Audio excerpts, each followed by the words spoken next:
SMS medical college प्रशासन से हुई है रेजिडेंट्स डॉक्टर्स की वार्ता। ये बड़ी खबर। एसएमएस मेडिकल कॉलेज प्राचार्य डॉक्टर दीपक माहेश्वरी के साथ बैठक हुई है रेजिडेंट्स की। डीडीआर में सीसीटीवी, इमरजेंसी में पुख्ता सुरक्षा व्यवस्था, राज्य सरकार की तरफ से केंद्र को सीपीए के लिए पत्र लिखने की रेजिडेंट्स ने मांग रखी है। सूत्रों के मुताबिक इन सभी मांगों को मानने के लिए उच्च स्तर पर भी सहमति है और साथ ही साथ सकारात्मक रुख के साथ हुई है दोनों पक्षों के बीच ये वार्ता। अब रेजिडेंट डॉक्टर्स को राज्य सरकार के फैसले का इंतजार है। और देखिए, यही कम्युनिकेशन की बात कही जा रही थी, क्योंकि कम्युनिकेशन गैप ना हो यही कोशिश सरकार की भी है और इसलिए बातचीत का रास्ता निकाला गया था। बातचीत हुई है, रेजिडेंट्स डॉक्टर ने अपनी बात रखी है। एसोसिएट एडिटर विकास शर्मा हमारे साथ जुड़ रहे हैं ज्यादा जानकारी के साथ। विकास, बताइएगा इस वार्ता को लेकर। देखिए, जिस तरह से हमने पहले बताया था कि एक कम्युनिकेशन गैप है जी। गैप के चलते ही हड़ताल जो लगातार जारी है और कम्युनिकेशन गैप को खत्म करने के लिए आज पर वार्ता का दौर शुरू हुआ और इस वार्ता के अंदर जो हमने बताई 3 मांगे, उन 3 मांगों पर डिस्कशन हुआ है और सबसे बड़ी बात, तीनों मांगों पर दोनों ही पक्ष सहमत।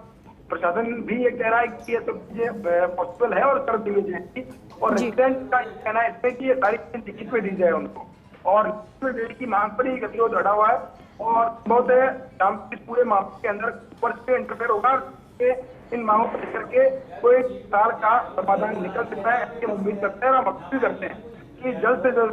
देखिए, ये जो गतिरोध बना हुआ है, इस गतिरोध का सीधा खामियाजा मरीजों को उठाना पड़ रहा है। ऐसे में उम्मीद यही करते हैं कि गतिरोध टूटेगा और आज जो भी उसकी मांग और जो वाजिब मांग है उनको पूरा करें, इस हड़ताल को खत्म करने का प्रयास वो किए जाएंगे। बिल्कुल विकास, और सकारात्मक रुख के साथ ये जब वार्ता हुई है तो फिर यही माना जाए, जिस तरीके से आप भी कह रहे हैं कि बात बन गई है, अब सरकार के फैसले का फिर इंतजार करना होगा। हाँ, देखिए, बिल्कुल इसमें बात बनी हुई है, सिर्फ लिखित में उनको उनकी मांग है कि लिखित में दी जाए, कितने दिन में टाइम बाउंड उनकी मांगों को पूरा किया जाए उसके लिए लिखित में दिया जाए और संभवतः इस पूरे मामले में उच्च स्तर पर रेजिडेंट्स की बात पहुंचा दी गई है।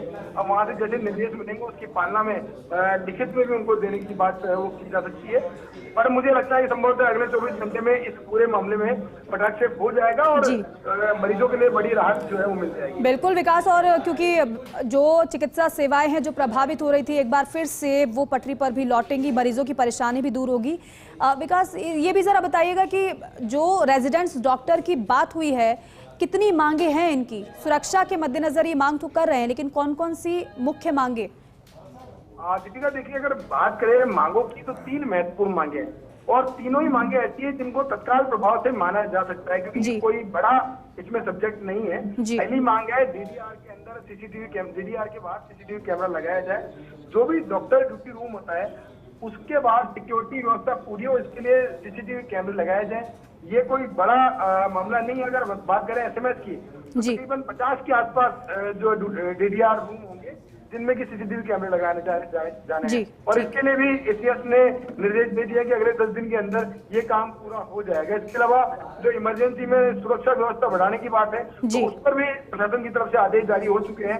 बस ये है कि उनको लिखित में आश्वासन चाहिए कि जो जो चीजें कही गई है उनको अक्सर से लागू कर दिया जाएगा। तीसरी बात ये कि केंद्र सरकार को पत्र लिखा जाए जिसमें कि सेंट्रल प्रोटेक्शन एक्ट जो है उसको लागू करने को लेकर के सरकार गंभीरता से प्रयास करेगी। इसको लेकर के राज्य सरकार की तरफ से केंद्र को पत्र लिखा जाए। ये 3 मांगे हैं और तीनों ही मांगे संभवतः ऐसी है जिनको माना जा सकता है और इसमें कोई वित्तीय भार भी बड़ा कोई नहीं आएगा। तो ऐसे में मुझे लगता है कि इस गतिरोध को तोड़ने के लिए जो आज चिकित्सा मंत्री ने जिस तरह से अपील की है तो वो भी इंटरफेयर करेंगे और जल्द से हड़ताल का समाधान जो है वो निकाला जाएगा। बिल्कुल ठीक है, बहुत शुक्रिया आपका इस पूरी जानकारी के लिए।